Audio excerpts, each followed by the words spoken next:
కాంగ్రెస్ వచ్చింది, మార్పు తెచ్చింది. సన్నబియ్యం పంపిణీ పేదలకు సంతృప్తినిచ్చింది. చేతి గుర్తుకు ఓటేద్దాం, కాంగ్రెస్ ప్రభుత్వానికి అండగా నిలబడదాం. జై కాంగ్రెస్, హస్తం గుర్తుకే.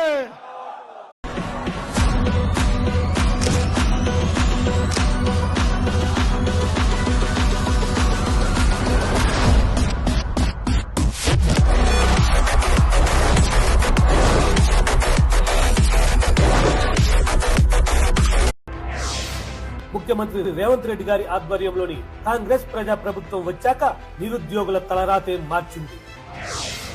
ఒకదంపుడు ఉపన్యాసాలు కాదు, చేతల్లో చూపించిన లెక్కలు. ఏడాది తిరిగేసరికి 60,000కు పైగా డిఎస్సి, గ్రూప్ 1, గ్రూప్ 2. ప్రజా ప్రభుత్వం వచ్చింది, పేదలకు అండగా నిలిచింది. ఇందిరమ్మ ఇళ్లతో బడుగు బలహీన వర్గాల కలలు నిజం చేసింది. ఇంటి నిర్మాణానికి 5 లక్షల ఆర్థిక సహాయంతో భరోసానిచ్చింది. అభివృద్ధికి ఓటు వేద్దాం, ప్రజాప్రభుత్వానికి అండగా నిలబడదాం. కాంగ్రెస్ వచ్చింది, మార్పు తెచ్చింది. డిఎస్సి వేసి ప్రతి బడికి టీచర్లనిచ్చింది. చేతి గుర్తుకు ఓటేద్దాం, కాంగ్రెస్ ప్రభుత్వానికి అండగా నిలబడదాం. జై కాంగ్రెస్, హస్తం గుర్తుకే. కాంగ్రెస్ వచ్చింది, మార్పు తెచ్చింది. రుణమాఫీ చేసి రైతు సంక్షేమానికి పునాది వేసింది. చేతి గుర్తుకు ఓటేద్దాం, కాంగ్రెస్ ప్రభుత్వానికి అండగా నిలబడదాం. జై కాంగ్రెస్, హస్తం గుర్తుకే. కాంగ్రెస్ వచ్చింది, మార్పు తెచ్చింది. 500కే గ్యాస్ సిలిండర్ నిచ్చి వంటింటికి పండగ తెచ్చింది. చేతి గుర్తుకు ఓటేద్దాం, కాంగ్రెస్ ప్రభుత్వానికి అండగా నిలబడదాం. జై కాంగ్రెస్, హస్తం.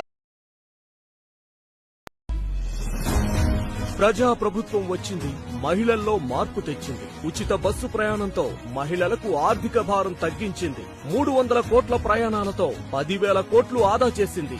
ఆడబిడ్డల ఆత్మగౌరవం కోసం ప్రజా ప్రభుత్వానికి అండగా నిలబడదాం. 8 ఏళ్లు ఉంటది మా ప్రభుత్వం. 8 ఏళ్లు తెలంగాణ రాష్ట్రాన్ని దేశానికి నెంబర్ 1 రాష్ట్రంగా, దేశంలోనే అత్యధిక ఉద్యోగాలు, అత్యధిక అభివృద్ధి, అత్యధిక సంక్షేమ పథకాలు చేసి దేశంలోనే నెంబర్ 1 రాష్ట్రంగా తెలంగాణ రాష్ట్రాన్ని అభివృద్ధి చేసి.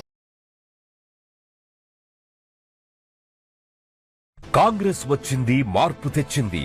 రాజీవ్ ఆరోగ్యశ్రీ పథకంతో పేదల ఆసుపత్రి ఖర్చులు తగ్గించింది. చేతి గుర్తుకు ఓటేద్దాం, కాంగ్రెస్ ప్రభుత్వానికి అండగా నిలబడదాం. జై కాంగ్రెస్, హస్తం గుర్తుకే.